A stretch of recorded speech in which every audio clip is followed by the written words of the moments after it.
तो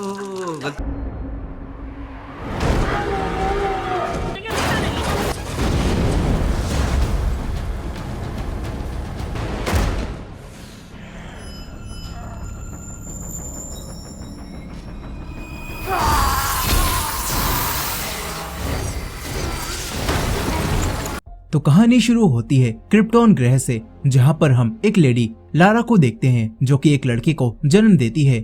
और यहाँ पर लारा के साथ उसका हस्बैंड जोरेल भी होता है जो कि इस बच्चे का पिता है।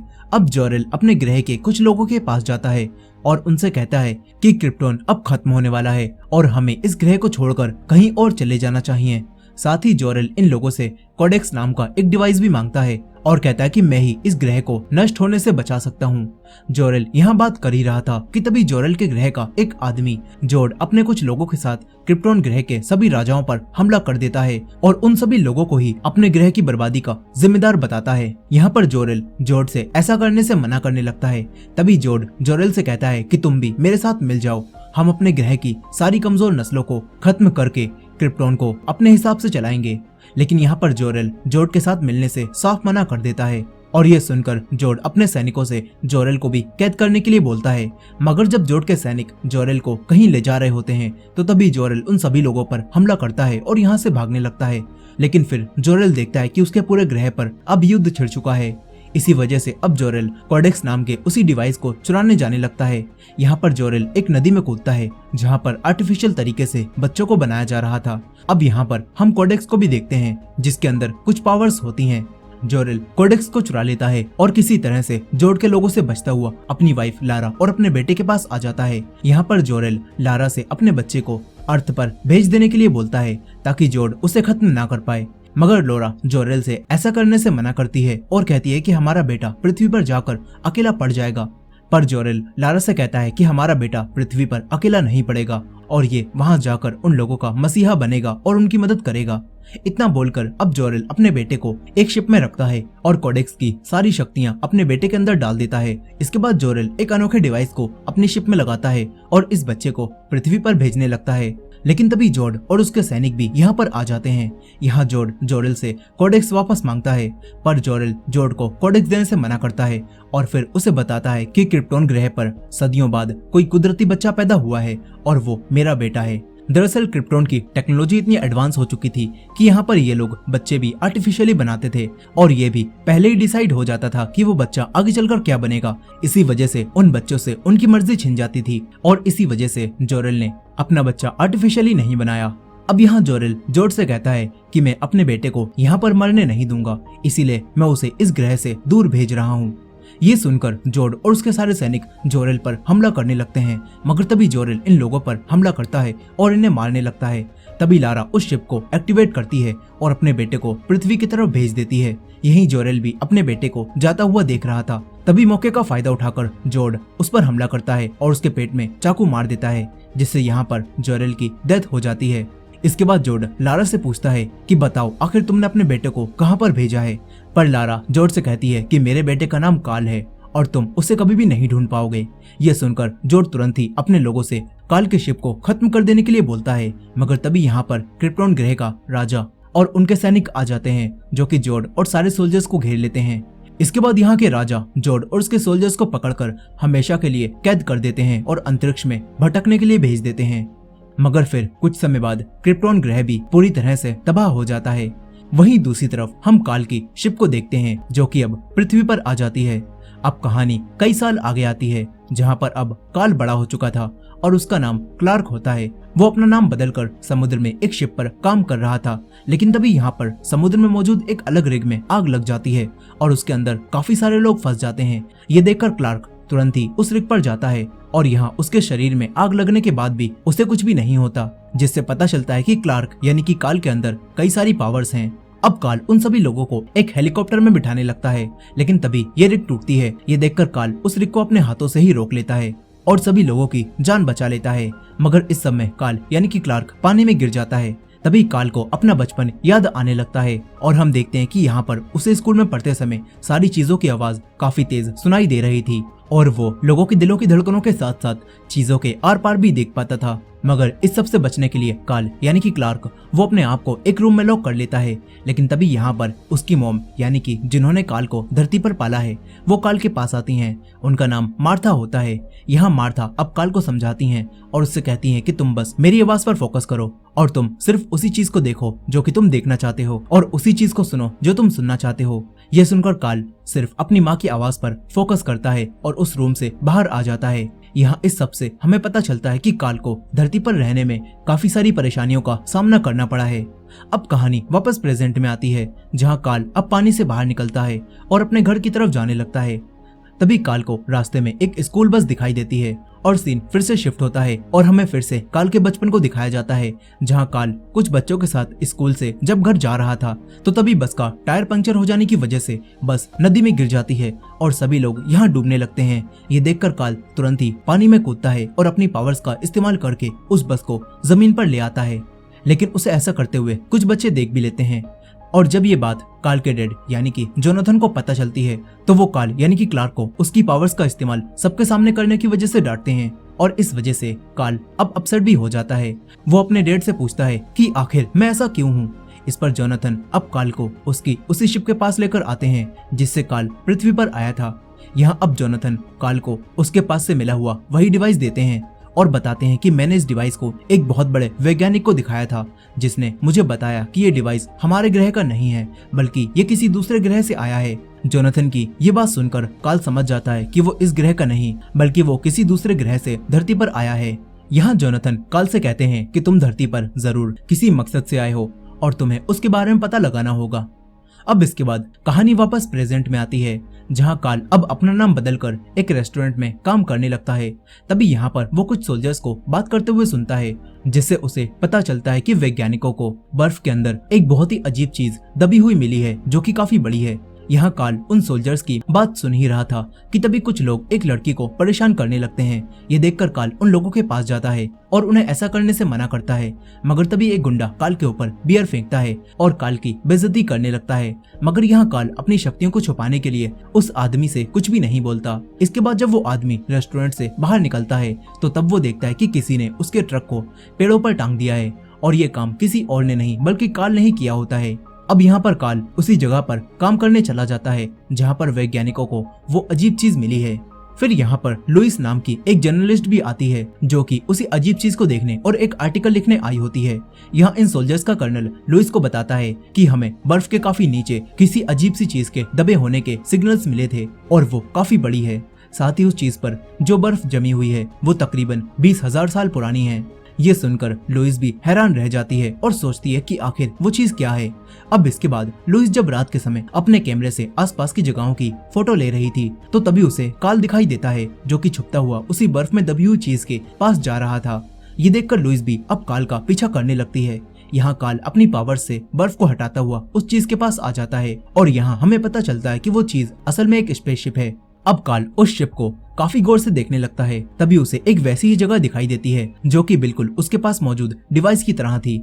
ये देखकर कार्ल अपने डिवाइस को उस जगह में लगाने लगता है जिसे ऐसा करने से शिप पर मौजूद एक रोबोट रोकता भी है। लेकिन कार्ल किसी तरह से अपने डिवाइस को उस जगह पर फिट कर ही देता है और उसके ऐसा करते ही ये शिप स्टार्ट हो जाती है और तभी उसे कोई आदमी शिप पर दिखाई देता है। कार्ल उस आदमी के पीछे जाता है और उसे यहाँ पर कुछ मरे हुए लोगों के कंकाल भी दिखाई देते हैं।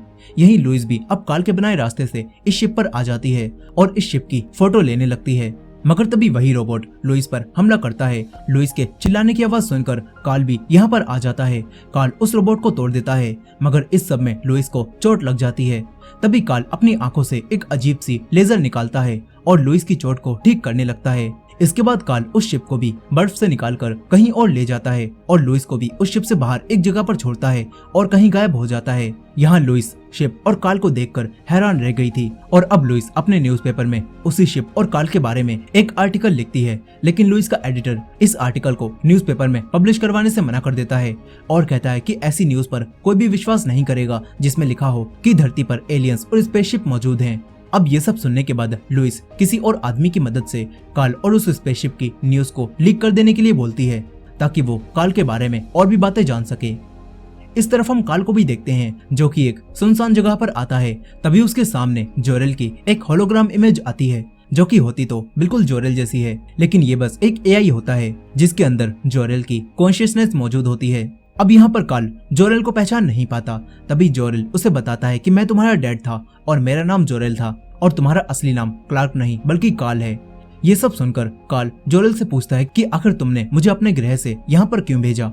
इस पर जोरेल उसे बताता है कि क्रिप्टॉन ग्रह का वातावरण खराब हो गया था और फिर हमने दूसरे ग्रहों को ढूंढने और उन पर कब्जा करने के लिए कई सारी स्पेसशिप भेजना शुरू किया और फिर उन ग्रहों पर भी कब्जा करके वहाँ का वातावरण बिल्कुल क्रिप्टॉन जैसा बना दिया। लेकिन फिर क्रिप्टॉन के राजा ने दूसरे ग्रहों की खोज रुकवा दी, जिस वजह से जोड नाम के एक आदमी ने अपने कुछ साथियों के साथ मिलकर राजा को मारने और क्रिप्टॉन पर कब्जा करने का फैसला किया। और वो सब जानने के बाद ही हमने तुम्हें बचाने के लिए पृथ्वी पर भेज दिया। यहाँ पर जोरेल कार्ल को बताता है कि इस शिप को भी हमने दूसरे ग्रहों की खोज करने के लिए ही भेजा था, जो कि यहाँ पृथ्वी पर ही रह गई। अब इसके बाद जोरेल की क्रिप्टॉन पर हम बच्चे आर्टिफिशियली बनाते थे, लेकिन तुम्हारी माँ ने तुम्हें इसीलिए जन्म दिया ताकि तुम उन सभी बच्चों से अलग बन सको और क्रिप्टॉन को बचा सको। ये सब सुनकर कार्ल जोरेल से पूछता है कि आप लोग भी मेरे साथ ही पृथ्वी पर क्यों नहीं आए। इस पर जोरेल कार्ल से कहता है कि हम चाहकर भी तुम्हारे साथ नहीं आ पाए क्योंकि हमें जोड को रोकना था। अब जोरेल कार्ल से कहता है कि अब बस तुम ही अकेले इंसान हो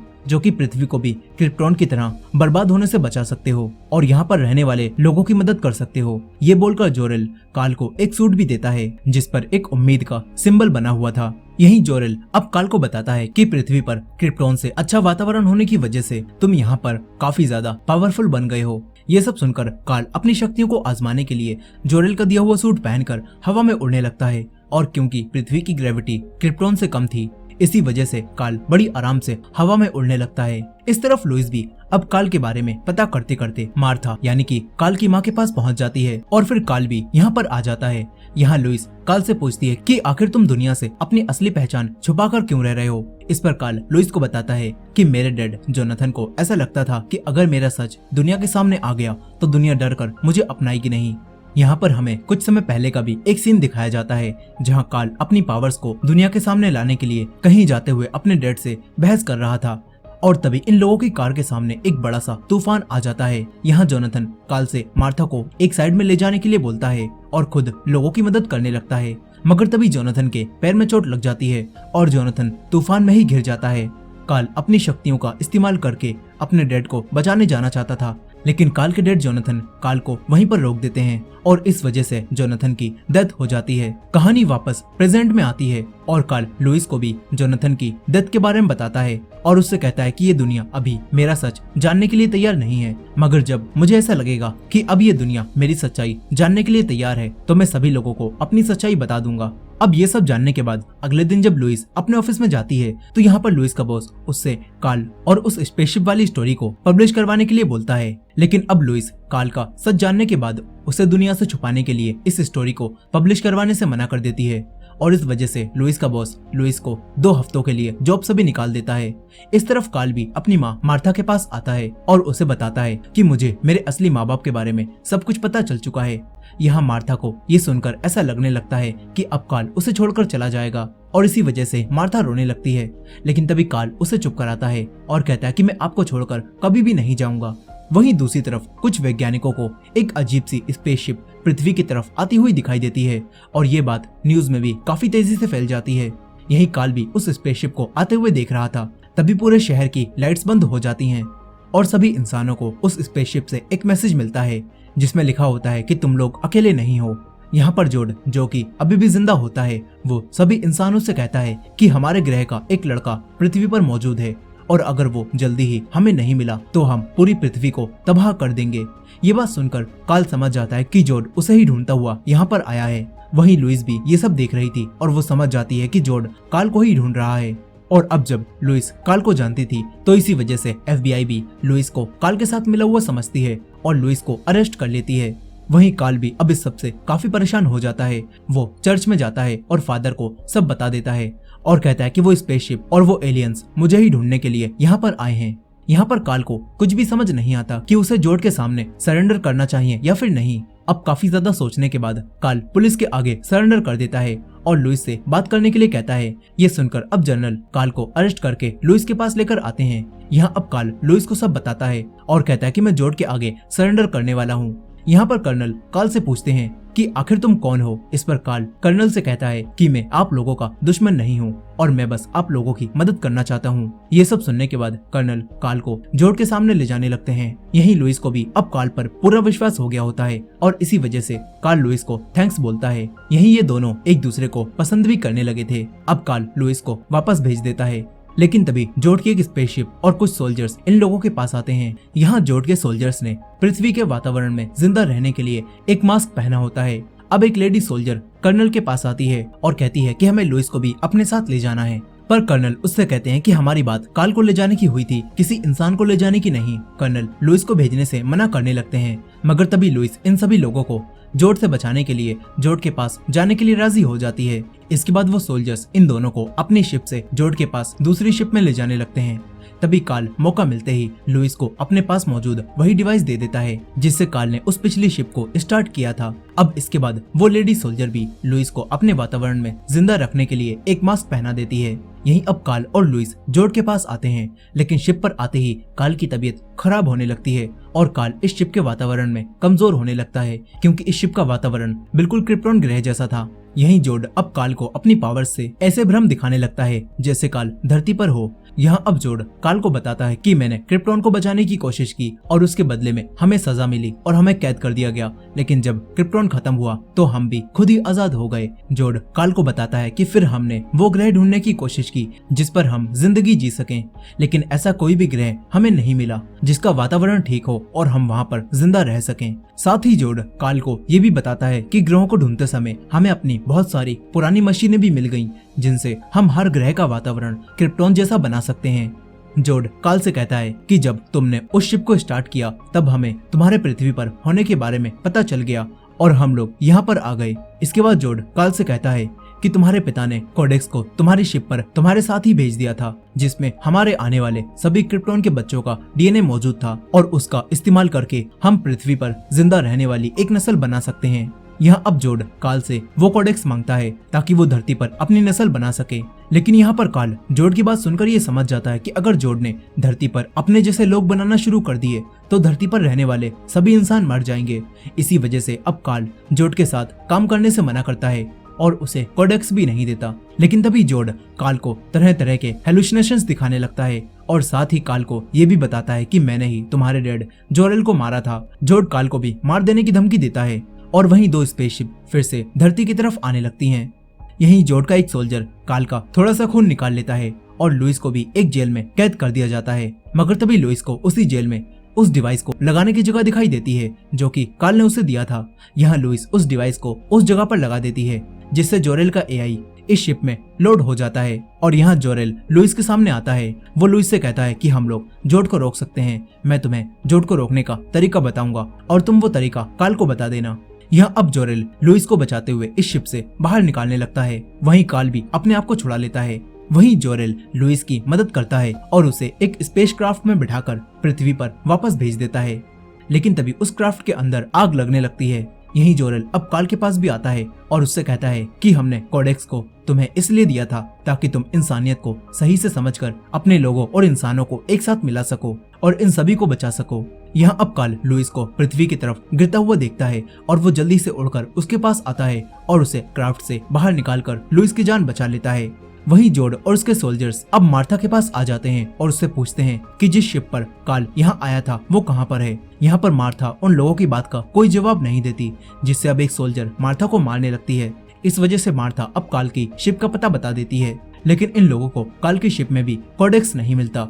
ये बात जानकर जोड मार्था को मारने लगता है, मगर तभी यहाँ पर कार्ल आता है और जोड से फाइट करने लगता है। यहाँ कार्ल जोड को काफी बुरा मारता है, जिससे जोड का मास्क अब खराब हो जाता है और जोड की हालत धरती के वातावरण में खराब होने लगती है। उसे सभी लोगों की आवाजें एक साथ आ रही थीं, जैसे कि कार्ल को उसके बचपन में आती थीं, लेकिन कार्ल ने इस चीज को कंट्रोल कर लिया और वो फोकस करना सीख चुका था। मगर जोड अब यहाँ पर मरने लगता है, लेकिन तभी जोड के कुछ सोल्जर्स कार्ल पर हमला करते हैं और जोड को वापस शिप के अंदर ले जाते हैं। यहीं अब जोड के दो सोल्जर्स कार्ल से फाइट करने लगते हैं। यहीं कुछ सैनिक भी अब प्लेन से इन लोगों पर हमला करते हैं। इंसान इन तीनों को ही अपना दुश्मन समझ रहे होते हैं और वो लोग इन तीनों पर ही लगातार हमला कर रहे होते हैं। इस वजह से जोड के एक सोल्जर को गुस्सा आता है और वो बड़ी ही आसानी से उन प्लेन्स को तोड़ देता है। फिर एक लेडी सोल्जर काल से फाइट करती है और उसे काफी बुरा पीटती है, लेकिन काल भी इस सब से हार नहीं मानता और इन दोनों सोल्जर से फाइट करता रहता है। इस तरफ कर्नल भी जोड की भेजी हुई सोल्जर पर गन से हमला करवाते हैं, लेकिन उससे उस लेडी सोल्जर पर कुछ भी असर नहीं होता और वो कर्नल को ही यहाँ पर मारने लगती है। लेकिन तभी काल सही समय पर आकर कर्नल की जान बचा लेता है, जिससे कर्नल अब समझ जाते हैं कि काल इंसानों की मदद कर रहा है। यहीं अब एक प्लेन इन दोनों एलियंस पर एक मिसाइल फायर करता है, जिससे इन दोनों एलियंस को काफी ज्यादा चोट लग जाती है और तभी उसी शिप पर लेडी सोल्जर वापस चली जाती है। यहाँ काल भी अब उस दूसरे एलियन सोल्जर को खत्म कर देता है और फिर वो अपनी माँ के पास आता है। तभी यहाँ पर लुइस भी काल के पास आ जाती है और उसे जोड को रोकने का वही तरीका बताने लगती है जो कि जोरेल ने उसे बताया था। इस तरफ अब जोड का एक सोल्जर जिसने काल का डीएनए लिया था, वो जोड को बताता है कि कोडेक्स काल के शिप में नहीं बल्कि काल के शरीर के अंदर है, क्योंकि जोरेल ने कोडेक्स को काल के शरीर के अंदर डाल दिया था। ये सब सुनकर अब जोड अपने सोल्जर से मौत की मशीन लाने के लिए बोलता है, ताकि वो पूरी पृथ्वी के लोगों को और काल को एक बार में ही खत्म कर सके और काल की बॉडी के अंदर से कोडेक्स निकालकर एक नई नस्ल बना सके। अब इसके बाद जोड एक मौत की मशीन को एक महासागर में भेजता है और दूसरी मशीन को काल के देश में भेजता है। यहाँ कर्नल और वैज्ञानिक भी उस मशीन को देखते हैं और समझ जाते हैं कि ये मशीन इनके ग्रह का वातावरण और ग्रेविटी को बदलकर उसे क्रिप्टोन जैसा बना देगी और ऐसा होने से सभी लोग एक ही बार में खत्म हो जाएंगे। और यहाँ पर अब ऐसा ही होना शुरू हो जाता है। पृथ्वी की ग्रेविटी काफी तेजी से बदलना शुरू हो जाती है। यहाँ सभी लोग ये देख ही रहे होते हैं कि तभी एक सोल्जर अपने कर्नल के पास आता है और उन्हें बताता है कि सुपरमैन यहाँ पर आ रहा है। ये सुनकर कर्नल समझ जाते हैं कि लोगों ने अब काल का नाम सुपरमैन रख दिया है। अब यहाँ काल अपनी शिप को लेकर कर्नल के पास आता है और इन सभी लोगों को बताता है कि मेरी शिप में फैंटम ड्राइव नाम की एक चीज है और जोड की स्पेसशिप में भी एक फैंटम ड्राइव है, और अगर हम किसी तरह से इन दोनों को आपस में क्रैश करवा दें तो एक ब्लैक होल बन जाएगा, जिससे हम जोड और उसकी शिप को ब्लैक होल में भेज सकते हैं और उसे हरा सकते हैं। यहाँ अब सारा प्लान बताने के बाद काल महासागर की ग्रेविटी को बदलने वाली उसी मशीन को तबाह करने के लिए उसके पास जाता है। वहीं कर्नल भी अब काल की शिप को लेकर जोड की स्पेसशिप के पास जाने लगते हैं। इस तरफ जोड धरती पर बिना मास्क के आता है और बहुत जल्दी ही एक ही चीज पर फोकस करना सीख जाता है। इसके बाद जोड उसी शिप पर आ जाता है जिसे काल ने बर्फ से निकाला था। यहाँ जोरेल का एआई जोड को रुक जाने के लिए कहता है, लेकिन जोड अब रुकने से मना कर देता है। वहीं काल भी अब उस मशीन को रोकने के लिए उसके पास पहुंच जाता है, लेकिन तभी मशीन के अंदर से कुछ अजीब सी चीज निकलकर काल के ऊपर हमला करने लगती है। इस तरफ दूसरी मशीन से शहर की ग्रेविटी बदलने लगती है और इससे सभी लोग डरने लगते हैं। इस तरफ जोड जोरेल की कोई भी बात नहीं सुनता और शिप के कंप्यूटर से जोरेल के एआई को डिलीट कर देता है और फिर जोड उसी शिप को लेकर शहर की तरफ आने लगता है। इस तरफ वो दूसरी मशीन काल को काफी बुरी तरह से पीटने लगती है और उसे जमीन पर गिरा देती है। वहीं ग्रेविटी बदलने से लुइस का बॉस और कुछ लोग भी बुरी तरह से पत्थरों के नीचे दब जाते हैं और उन्हें जिंदा बचने का कोई रास्ता दिखाई नहीं देता। लेकिन तभी काल उठकर समुद्र में मौजूद उस दूसरी मशीन को तोड़ देता है, जिससे शहर में मौजूद ग्रेविटी बदल रही मशीन भी खुद ही बंद हो जाती है और उन सभी लोगों की जान बच जाती है। इस तरफ लुइस और कर्नल भी अब जोड की शिप पर काल की शिप को क्रैश करने के लिए जोड की शिप के पास आ जाते हैं, ताकि ऐसा करके वो लोग ब्लैक होल क्रिएट कर सकें। लेकिन अब जब लुइस काल की शिप को स्टार्ट करने की कोशिश करती है तो वो डिवाइस काल के शिप में फिट नहीं होता, जिससे काल की शिप स्टार्ट नहीं होती। यहीं जोड की एक सोल्जर भी इन लोगों के पास आती है और इन्हें अपनी शिप से शूट करने लगती है। लेकिन तभी यहाँ पर काल भी आता है और वो किसी तरह से उस शिप के हमले से लुइस और कर्नल को बचा लेता है। काल अब उस शिप को जमीन पर ही गिरा देता है। वहीं एक वैज्ञानिक किसी तरह से काल की शिप को स्टार्ट कर देता है, मगर तभी एक लेडी सोल्जर इनके प्लेन के अंदर आ जाती है और इन पर हमला करने लगती है। लेकिन तभी कर्नल काल की शिप और अपने प्लेन को जोड की स्पेसशिप में ही क्रैश कर देते हैं, जिससे अब एक ब्लैक होल क्रिएट होता है और जोड के सारे सोल्जर्स और वो बड़ी सी शिप ब्लैक होल के अंदर चली जाती है और ब्लैक होल खत्म होने लगता है। यहाँ लुइस भी प्लेन से जमीन पर गिरने लगती है, जो देखकर काल तुरंत ही लुइस के पास आता है और उसे बचा लेता है। यहाँ इन लोगों को लगता है कि अब सब कुछ ठीक हो चुका है, लेकिन तभी यहाँ पर जोड इन लोगों के सामने आता है जो कि पृथ्वी पर ही रह गया था। अब यहाँ जोड काल से कहता है कि मैं अब तुम्हारी वजह से दोबारा से क्रिप्टोन नहीं बना सकता, क्योंकि तुम्हारी वजह से मेरे सारे लोग मर गए और अब मैं तुम्हें मार डालूंगा। इतना बोलकर जोड काल पर हमला करने लगता है और अब इन दोनों के बीच फाइट शुरू हो जाती है। यहाँ जोड अपनी आंखों से एक बहुत पावरफुल लेजर छोड़ता है, जिससे वो एक पूरी बिल्डिंग को ही काट देता है। जोड काल को काफी बुरी तरह से पीटता है और उससे कहता है कि अब ये लड़ाई तभी खत्म होगी जब मैं मरूंगा या फिर तुम मरोगे। ये बोलकर अब जोड काल को और भी ज्यादा मारने लगता है इस सब से अब कार्ल को भी काफी गुस्सा आता है और वो भी जोड को मारने लगता है। इन दोनों की लड़ाई में काफी बड़ी बड़ी बिल्डिंग्स बस मिनटों में ही टूट जाती हैं और ये दोनों लड़ते लड़ते एक मॉल में आ जाते हैं। यहाँ जोड कार्ल को दर्द देने के लिए एक परिवार के कुछ लोगों को अपनी लेजर से मारने वाला होता है। कार्ल उससे रोकने के लिए कहता है लेकिन वो नहीं रोकता और ये देखकर अब कार्ल को गुस्सा आता है और वो जोड की गर्दन तोड़कर उसे मार डालता है। लेकिन ये सब करके कार्ल को भी काफी दुख होता है। तभी यहाँ पर लुइस आती है और वो कार्ल को शांत कराती है। अब इसके बाद हमें कुछ समय आगे का सीन दिखाया जाता है जहाँ सब कुछ ठीक हो गया था। लेकिन यहाँ पर एक दिन कार्ल कर्नल की कार को रोकने के लिए उनकी कार के सामने एक सैटेलाइट को क्रैश करता है और उनसे कहता है कि मैं आप लोगों की मदद ही करना चाहता हूँ, लेकिन उसके लिए आप लोगों को मेरे खिलाफ चल रही रिसर्च को बंद करना होगा। यहाँ कार्ल कर्नल से कहता है कि आपको ये बात सरकार को बतानी होगी कि मैं आपकी मदद करूंगा, लेकिन अपनी शर्तों पर।